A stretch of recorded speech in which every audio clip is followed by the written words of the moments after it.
जय श्री कृष्णा दोस्तों। हर हर महादेव। कैसे हैं आप सब? स्वस्थ और सुरक्षित होंगे। दोस्तों, प्रसिद्ध कथावाचक का बेटा फेल या फिर पास। प्रदीप मिश्रा जी इन दिनों काफ़ी चर्चा में बने हुए हैं। इस बार प्रदीप मिश्रा जी अपने बेटे के 8वीं के रिजल्ट को लेकर चर्चा में बने हुए हैं। उनके बेटे की 8वीं में फेल होने की, राघव जी की, उनका जो पुत्र 8वीं क्लास में है, सुपुत्र, उनकी फेल होने की खबर काफ़ी जमकर वायरल हो रही है, जिसमें बेटे को फेल होना बताया जा रहा है। और यह सब मुद्दा इसलिए उठा है क्योंकि प्रदीप मिश्रा जी ने अपनी एक कथा में बेलपत्र पर शहद लगाकर शिवलिंग पर चिपकाने पर पास होने का दावा किया था। ऐसे में उनका बेटा अब 8वीं में फेल हो गया है। ये खबर काफ़ी तेजी से वायरल हो रही है, लेकिन स्वयं प्रदीप मिश्रा जी ने इस बात का खुलासा किया है कि उनका बेटा फेल नहीं बल्कि पास हो चुका है।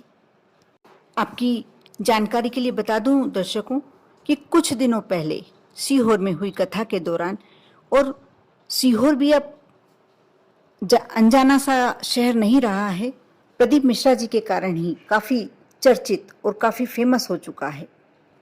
और प्रसिद्ध कथावाचक प्रदीप मिश्रा जी, जिनके हर उपाय बहुत ही ज़्यादा 100% उपयोगी और अचूक होते हैं, ऐसी कंडीशन में, ऐसी स्थिति में जब लोगों ने यह खबर फैलाई कि उनका स्वयं का बेटा 8वीं के एग्ज़ाम में फेल हो गया है, ये खबर सोशल मीडिया पे इतनी तेज़ी से वायरल हो रही है कि फेसबुक पर, यूट्यूब पर, जहाँ देखो न्यूज़ में, पेपर की न्यूज़ में काफ़ी फैल रही है कि उनका बेटा, जो राघव जी उनके बेटे हैं, वह 8वीं में फेल हो चुके हैं।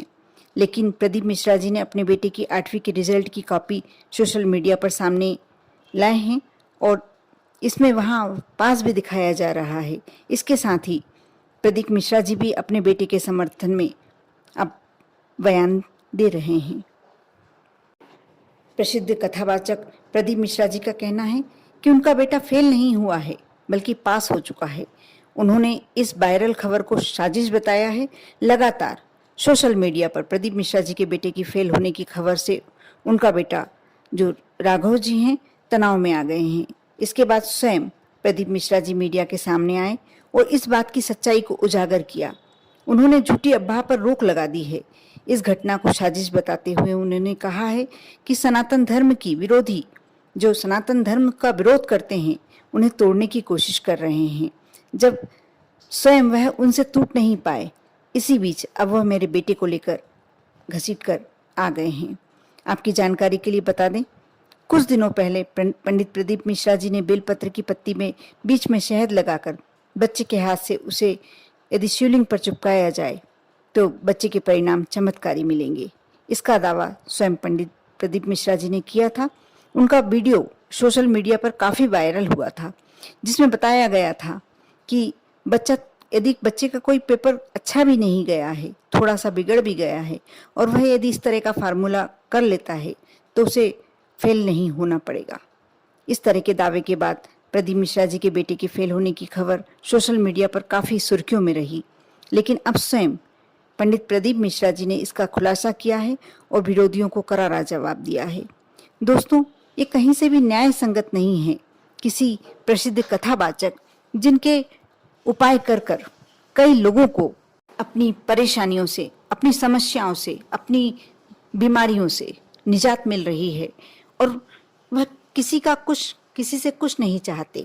ना आपसे इसके बदले में पैसा मांगा जाता है, ना कोई पैसे से संबंधित उपाय करवाया जाता है।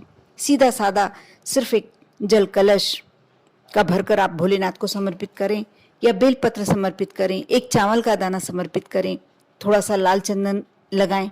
इस तरीके के उपाय, थोड़ा सा शहद यदि बेलपत्री पर लगाकर लगाएं।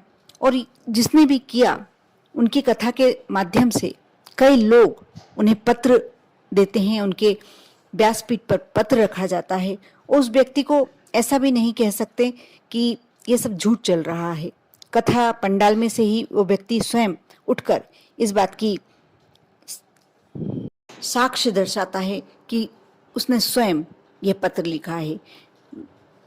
प्रदीप मिश्रा जी थोड़ा सा लेटर पढ़कर, थोड़ा सा पत्र पढ़कर उस व्यक्ति को स्वयं उठाते हैं और फिर वह अपनी पूरी बात बताता है कि उसने कैसे क्या उपाय किया और उपाय करने से उसे क्या फायदा हुआ।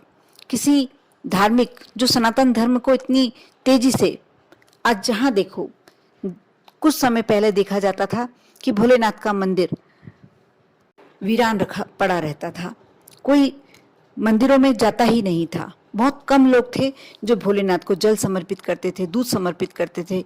कई तथाकथित लोग दूध भोलेनाथ पर समर्पित करने पर ऑब्जेक्शन भी लेते थे, कहते थे कि इस दूध को इस तरीके से चढ़ाने से क्या फायदा। लेकिन आज प्रदीप मिश्रा जी के कारण ही आज